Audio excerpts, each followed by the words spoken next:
Praise the lord. దేవుని వాక్యాన్ని చదువుకున్న సామెతలు 11వ అధ్యాయము 8వ వచనం. నీతిమంతుడు బాధ నుండి తప్పింపబడును. క్రీస్తునందు ప్రియులారా,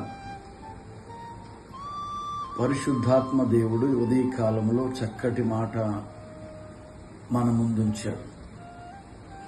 నీతిమంతుడు బాధల నుండి తప్పించబడతాడని దేవుని వాక్యాన్ని మనం వింటూ ఉన్నాం.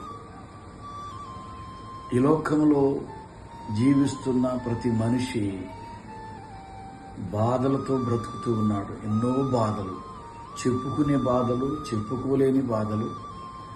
మనిషి కుమిలి ఏడుస్తూ ఉన్నాడు. తనకున్న బాధలు, ఆర్థిక బాధలు, అనారోగ్య బాధలు, ఇంట్లో బాధలుండి, ఎక్కడ చూసినా ఏ మనిషిని అడిగినా బాగానే ఉన్నాము కానీ బాధలు తప్పలేదు సార్ అంటూ ఉన్నారు. నిజమే. భూమి మీద ఉన్న 800 కోట్ల మంది ప్రజలు ఏదో ఒక బాధతో బాధపడుతూ ఉన్నారు. కానీ వాక్యం చెబుతుంది, నీతిగా జీవిస్తే దేవుడు బాధల నుండి తప్పిస్తాను అని వాగ్దానం చేస్తున్నాడు.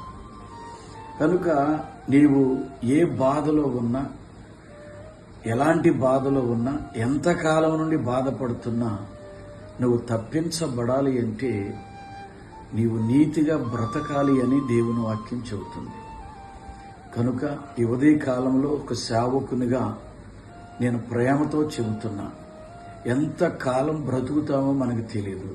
బ్రతికినంత కాలం నీతిగా బ్రతికినట్లయితే మనలను, మన కుటుంబాన్ని, మన బిడ్డలను ప్రతి విధమైన బాధ నుండి తప్పించగలిగిన సమర్థుడు మనం ఆరాధిస్తున్న దేవుడు అని ఈ ఉదయ కాలంలో నేను మీకు జ్ఞాపకం చేస్తూ ఈ మాటలు ముగిస్తూ ఉన్నాను. దేవుడు మనందరినీ దీవించునుగాక. ఆమేన్.